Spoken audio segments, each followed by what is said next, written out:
Bonjour à tous, je vous remercie de m'ouvrir la porte de chez vous. Que la paix soit sur votre maison. Je présente aujourd'hui l'épisode 4 de la série La vie chrétienne avec le sujet de la sanctification.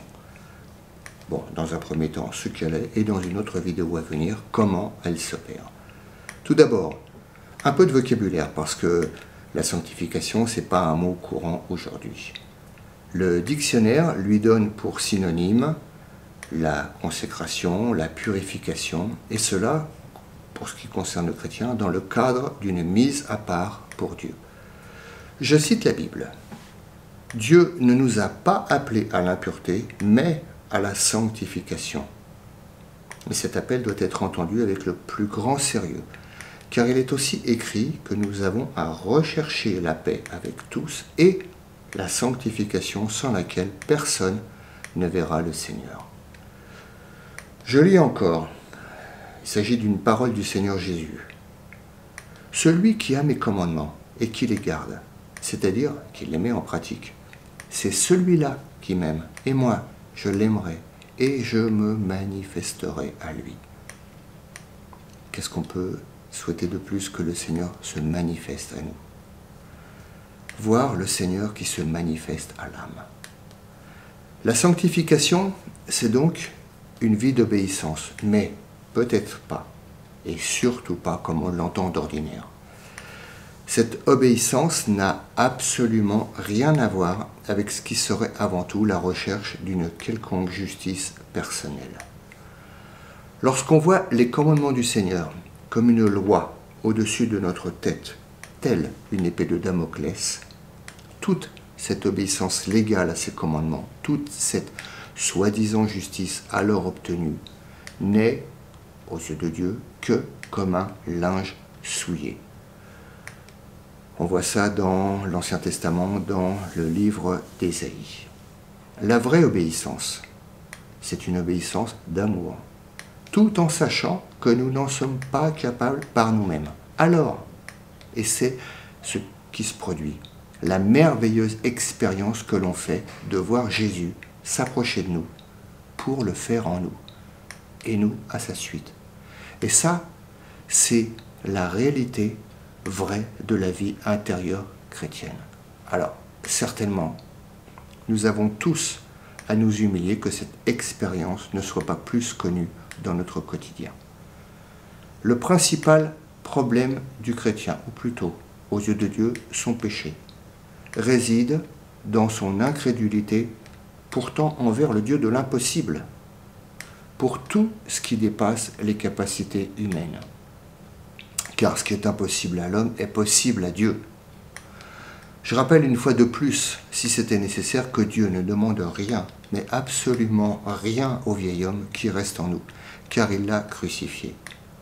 Pour cela, je vous renvoie à la vidéo sur les nouvelles naissances. Il s'agit donc pour le chrétien de laisser Dieu l'Esprit Saint, le conduire, opérer en lui pour le développement de cette vie de foi qu'il a reçue lors de sa conversion. Ainsi pourront se manifester les fruits de l'Esprit, qui sont, je cite, il y a une longue liste, mais elle est belle, l'amour, la joie, la paix, la longanimité, c'est-à-dire la patience à supporter avec indulgence ce que pourraient être des insultes, du mépris, les objections des contradicteurs.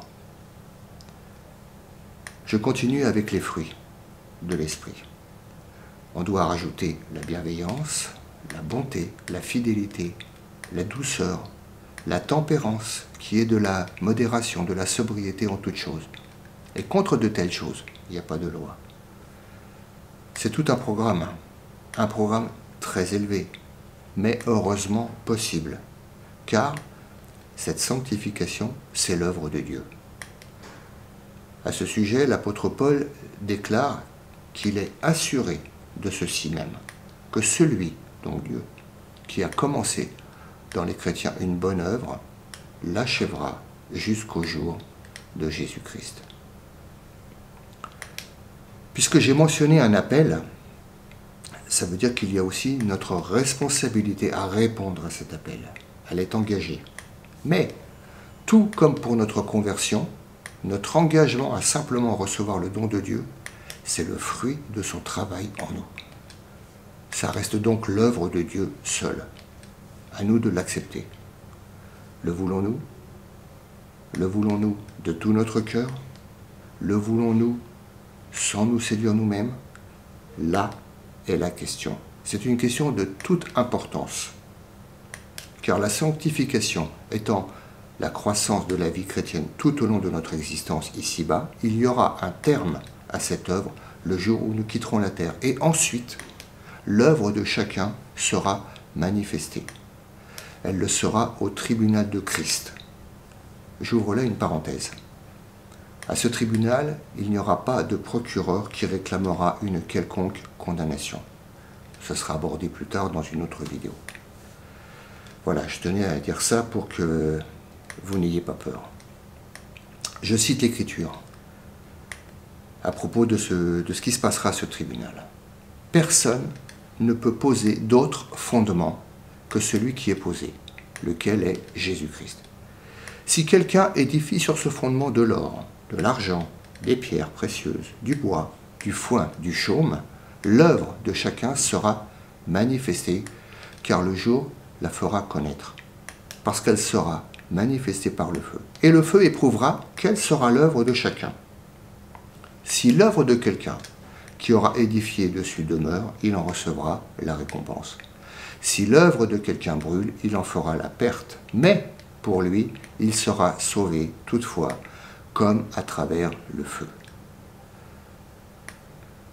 Seul compte aux yeux de Dieu la croissance de Jésus en nous, car il est, Jésus, lui, son seul objet.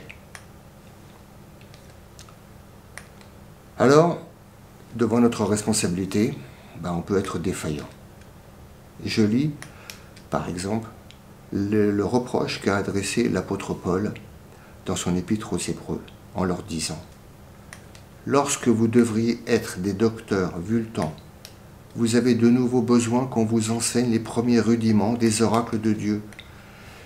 Et vous êtes devenus tels que vous avez besoin de lait et non de nourriture solide. »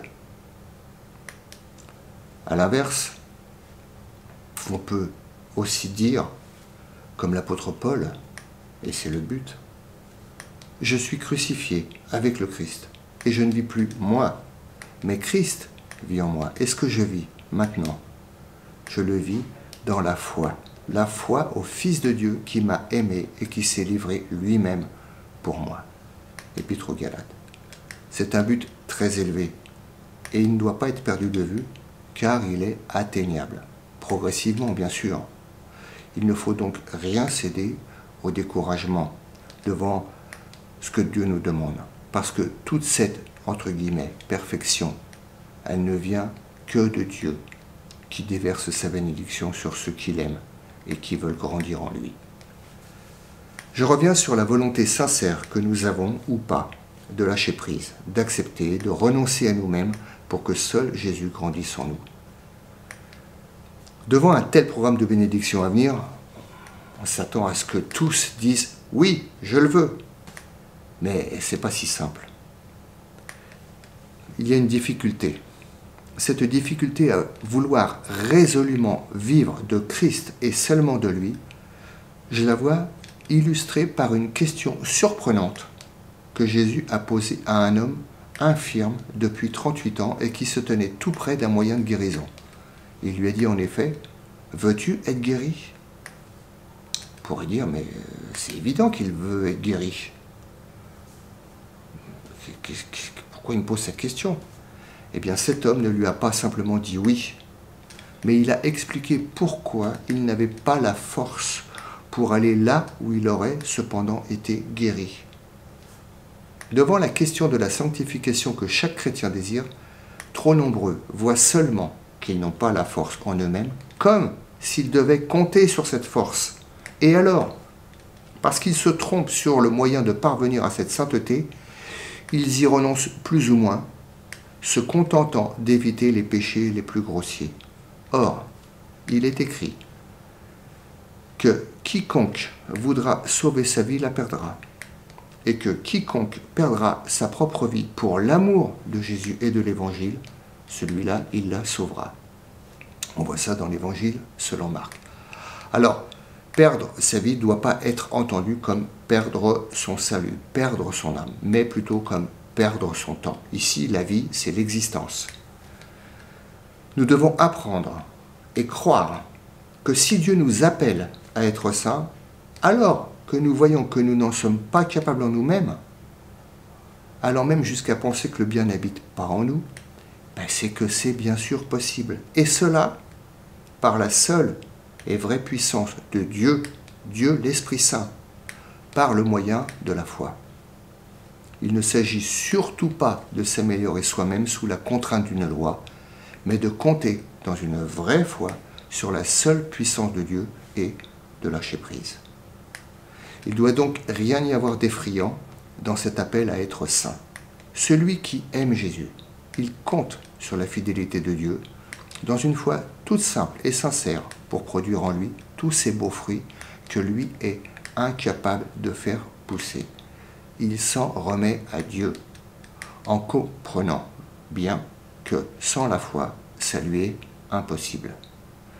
Je vais revenir donc sur ce mot de la foi. Par la foi, c'est possible. Quelle foi? Eh bien, la foi qui est décrite d'une manière très complète et en peu de mots dans l'Épître aux Hébreux au chapitre 11 et au verset 1er.